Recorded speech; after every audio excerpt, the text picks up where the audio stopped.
ഹമാസുമായുള്ള യുദ്ധം ഒരു വർഷം പിന്നിട്ടിട്ടും ഇസ്രയേലി ബന്ദികൾ ഗാസയിൽ എവിടെയാണതിൽ ഇസ്രയേലിന് ഇപ്പോഴും യാതൊരു വ്യക്തത ഇല്ലെന്നാണ് പുറത്തുവരുന്ന റിപ്പോർട്ടുകൾ പറയുന്നത്.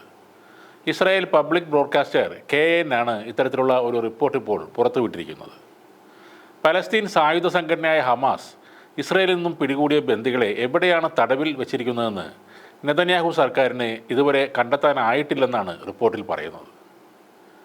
ബന്ദികളാക്കപ്പെട്ടവരെ കുറിച്ചുള്ള വിവരങ്ങൾ കണ്ടെത്താൻ കഴിയുന്ന ഇൻ്റലിജൻസിൻ്റെ അഭാവമാണ് ഗാസയിൽ ഇസ്രയേൽ ഇപ്പോൾ ആക്രമണങ്ങൾ വളരെയധികം കുറച്ചതിന് കാരണമെന്നും KN പറയുന്നു.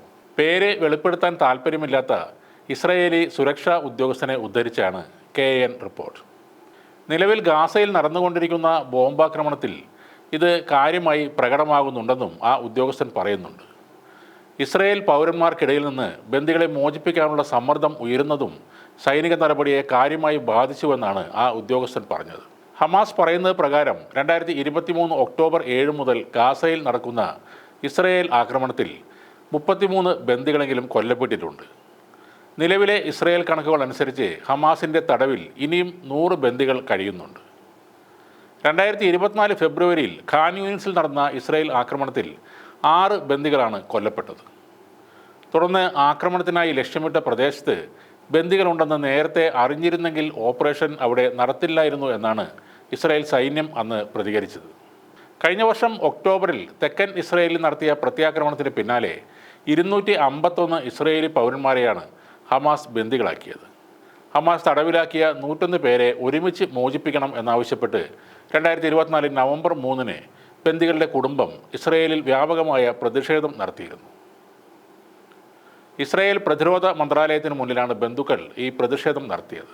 നേരത്തെ ബന്ദികളുടെ മോചനത്തിനായി America, Argentina, Austria, Brazil, Bulgaria, Canada, Colombia, Denmark, France, Germany, Poland, Portugal, Belgium, Spain, Ireland, Thailand എന്നീ രാജ്യങ്ങളുടെ നേതാക്കൾ സംയുക്തമായി ഹമാസിന് അപേക്ഷയും നൽകിയിരുന്നു. ബന്ദികളാക്കപ്പെട്ടവരിൽ തങ്ങളുടെ പൗരന്മാരും ഉൾപ്പെടുന്നുണ്ടെന്ന് അറിയിച്ചാണ് ഈ 18 രാജ്യങ്ങൾ ഒന്നുചേർന്ന് അപേക്ഷ നൽകിയത്.